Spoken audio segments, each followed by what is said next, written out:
ഹരേ കൃഷ്ണ. സർവം ശ്രീ രാധാകൃഷ്ണാർപ്പണമസ്തു.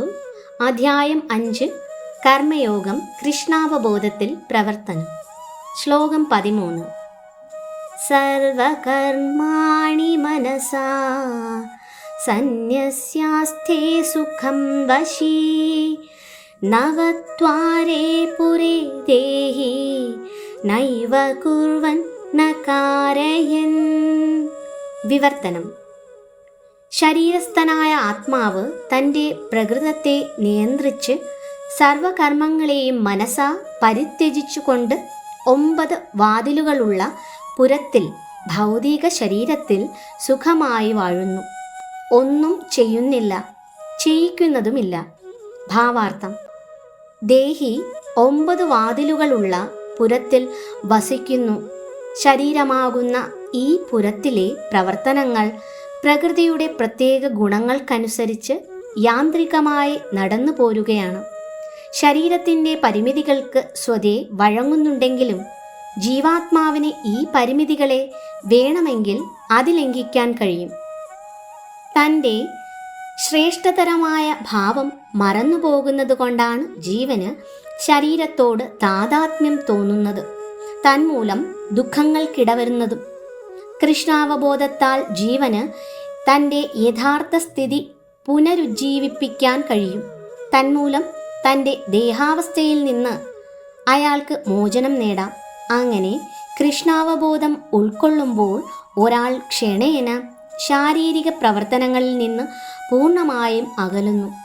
9 കവാടങ്ങളുള്ള പട്ടണത്തിൽ അയാൾ തൻ്റെ മനോഭാവങ്ങളെല്ലാം മാറ്റി സുനിയന്ത്രിതമായ ജീവിതം നയിക്കുന്നു. നഗരത്തിലെ നവദ്വാരങ്ങൾ താഴെ പറയുന്നവയാണ്. നവദ്വാരേ പുരേ ദേഹി ഹംസോ ലേലായതേ ബഹിഃ വശീ സർവസ്യ ലോകസ്യ സ്ഥാവരസ്യ ചരസ്യ ച.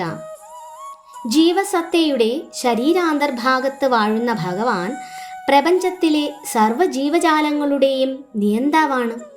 ശരീരത്തിന് 9 വാതിലുകളുണ്ട്. 2 കണ്ണുകൾ, 2 നാസാദ്വാരങ്ങൾ, 2 ചെവികൾ, വായ്, ഗുദം, ഉത്പാദനേന്ദ്രിയങ്ങൾ എന്നിങ്ങനെ. ബദ്ധാവസ്ഥയിൽ ജീവൻ താനും ശരീരവും ഒന്നാണെന്ന് കരുതുന്നു. എന്നാൽ തന്നിലുള്ള ഭഗവാനോട് താതാത്മ്യം പ്രാപിക്കാൻ കഴിഞ്ഞാൽ ശരീരസ്ഥനായിരിക്കുമ്പോൾ തന്നെ ഭഗവാനോളം സ്വാതന്ത്ര്യം നേടാം. ശ്വേതാശതരോപനിഷത്ത് 3:18. കൃഷ്ണാവബോധമുള്ളവൻ ഭൗതിക ശരീരത്തിൻ്റെ എല്ലാ ബാഹ്യാഭ്യന്തരങ്ങളായ പ്രവർത്തനങ്ങളിൽ നിന്നും മുക്തനാണ്. ശ്ലോകം 14.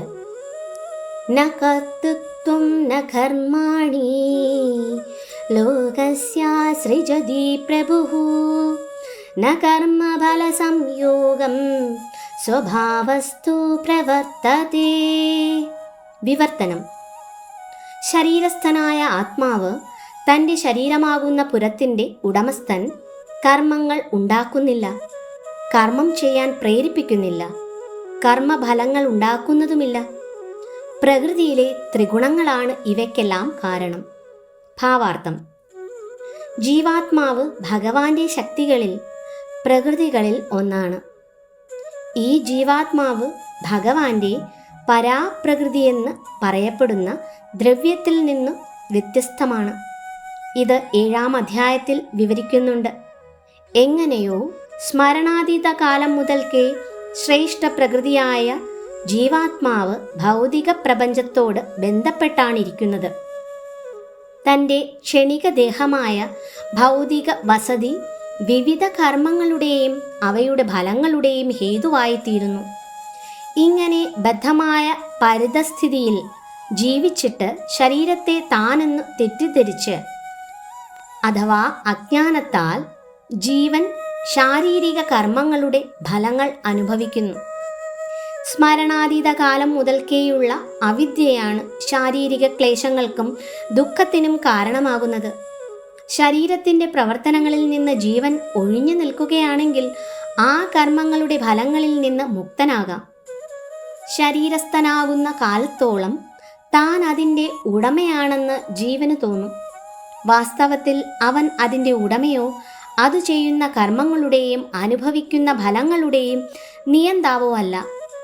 ഈ പ്രപഞ്ച സമുദ്രത്തിൻ്റെ മധ്യത്തിൽ തന്നെയിട്ടു പന്താടുന്ന തിരമാലകളെ നിയന്ത്രിക്കാൻ കഴിവില്ലാതെ നിലനിൽപ്പിനായി പാടുപെടുകയാണ് ജീവൻ.